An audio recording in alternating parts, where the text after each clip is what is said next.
회개에도 때가 있다. 광야의 이스라엘 백성에게서 우리는 회개에도 때가 있다는 것을 배우게 됩니다. 비슷한 예가 또 하나 있는데 바로 사울 왕입니다. 사울은 아말렉을 멸하라 하신 하나님의 명령에 불순종했다가 책망을 받자 뒤늦게 회개를 합니다. 그런데 그들의 문제는 단지 회개의 시기를 놓친 게 아니었습니다. 좀 더 본질적인 것이 있었는데 그것은 책망만 모면하려는 잘못된 태도였다는 사실입니다. 사울은 내가 죄를 지었나이다. 내가 주의 계명과 당신의 말씀을 어겼으니 이는 내가 백성을 두려워하고 그들의 음성에 복종하였음이니이다. 라고 고백합니다. 사무엘상 15장 24절. 이 말만 보면 지극히 올바른 회개 같습니다. 자신의 죄를 인정했고 하나님의 말씀을 어긴 것과 백성들의 말에 귀 기울인 것을 회개했습니다. 그럼에도 하나님께서는 그를 용서하지 않으시며 왕권을 빼앗아 버리시겠다고 말씀하십니다. 사울의 문제는 그의 다음 말에서 나타납니다. 25절에서 나와 함께 돌아가서 나로 주께 경배하게 하소서 라고 말하는데 이것은 하나님의 명령을 어기고 짐승들을 탈취해온 죄를 정당화하는 말입니다. 왜냐하면 그는 제물용이라는 명목으로 짐승들을 잡아왔기 때문입니다. 말이 제물용이지 사실은 탈취물이었습니다.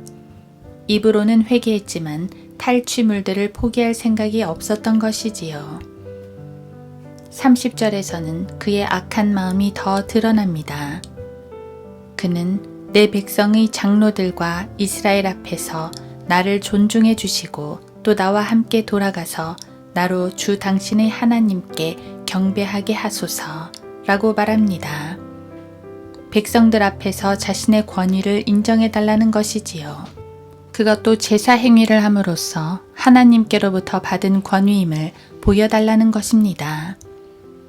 사울은 하나님의 말씀이나 그분의 뜻은 안중에도 없었습니다. 그저 백성들 앞에서 인정받는 왕이기만 하면 됩니다. 하나님은 자신의 왕권을 위한 도구에 불과했습니다. 앞에서는 백성들을 두려워한 죄를 회개한다고 했으면서 여전히 백성들을 두려워하고 있는 것입니다. 한마디로 사울이 회개한 것은 하나님께로부터 버림받지 않으려는 것이었습니다. 아니 좀 더 정확하게 말하면 하나님께 버림받은 것을 백성들에게 들키지 않으려는 것이었습니다.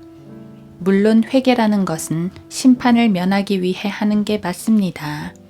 죄인이 회개하는 것은 지옥의 심판에서 벗어나 구원을 받으려는 것입니다.